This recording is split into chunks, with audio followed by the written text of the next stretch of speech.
Je pense, et je pèse mes mots, que s'il devait être extradé au Japon, il vaudrait mieux lui mettre une balle dans la tête, parce que ce qui l'attend là-bas, c'est des années d'humiliation, de mauvais traitements. On sait qu'il n'en sortira pas vivant. Paul Watson, pour eux, c'est un gros poisson, entre guillemets. Donc on sait qu'ils voudront qu'il s'excuse platement de ce qu'il a fait. Il ne le fera jamais, évidemment. On sait pertinemment qu'au Japon, les faits seront requalifiés en actes de terrorisme, etc. Puisque de toute façon, c'est très clairement de ça qu'il l'accuse. Il accuse d'écoterrorisme.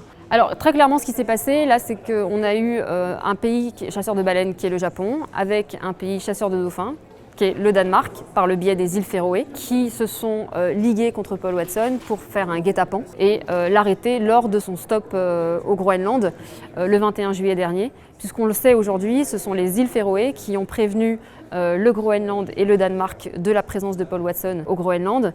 Et ensuite, le Danemark a prévenu le Japon, qui a dit « Banco, on en profite et on l'arrête ».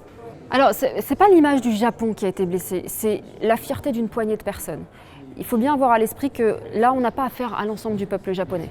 Il y a moins de 2% des Japonais qui mangent de la viande de baleine. En fait, les Japonais ont tourné le dos à la viande de baleine. Là, on parle d'une poignée de nantis, de la droite ultranationaliste japonaise, qui s'accroche à des privilèges au sein de cette industrie baleinière qui vit sous perfusion d'argent public.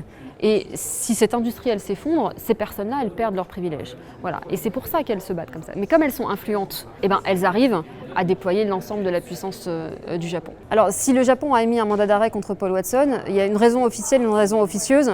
La raison officielle, c'est qu'il l'accuse d'avoir blessé des marins japonais, d'avoir endommagé une propriété privée du Japon, donc en l'occurrence un filet d'abordage, et il l'accuse aussi d'actes de hooliganisme dans le cadre de ses opérations contre la chasse baleinière japonaise. La réalité des faits, c'est que le Japon est en fait dans une démarche de vengeance vis-à-vis de Paul Watson, qui du coup les a humiliés à travers notamment toutes ces campagnes dans le sanctuaire baleinier antarctique et à travers la série télé Whale Wars, qui a permis à des millions de personnes de se rendre compte de ce que fait le Japon dans le sanctuaire antarctique, donc en tuant illégalement des milliers de baleines. Les faits remontent à 2010, donc le fait déclencheur, ça a été quand le Shonan Maru 2 a percuté et coulé Lady Gill, c'est un bateau qui participait à l'opération de Sea Shepherd. Suite à ce bateau qui a été éperonné, Pete Bethune, le capitaine du bateau qui a été coulé, a décidé en fait de monter à bord du Shonan Maru 2 pour présenter la facture de son bateau d'une valeur de 3 millions de dollars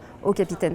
C'est ce qui a motivé le déclenchement du mandat d'arrêt et notamment de la notice rouge d'Interpol, cette fameuse notice rouge dans laquelle il est spécifié que Paul Watson est recherché pour conspiration d'abordage, c'est-à-dire ce fameux abordage de Pete Bethune qui a voulu montrer la facture de son bateau au capitaine du Shonan Maru 2. Ce que j'espère en tout cas, c'est que ça apparaîtra de plus en plus évident aux yeux de tout le monde qu'on est là dans une parodie de justice, que cette affaire, elle n'est pas juridique, elle est politique. Le droit, pour le coup, il est du côté des défenseurs de l'environnement, puisqu'on est dans un contexte de sanctuaire baleinier antarctique, avec un moratoire sur la chasse commerciale, avec une grande puissance économique mondiale qui se permet en toute impunité de tuer illégalement des milliers de baleines. C'est un combattant qui met sa vie et sa liberté en jeu pour défendre les baleines, pour défendre l'océan et finalement l'intérêt du plus grand nombre.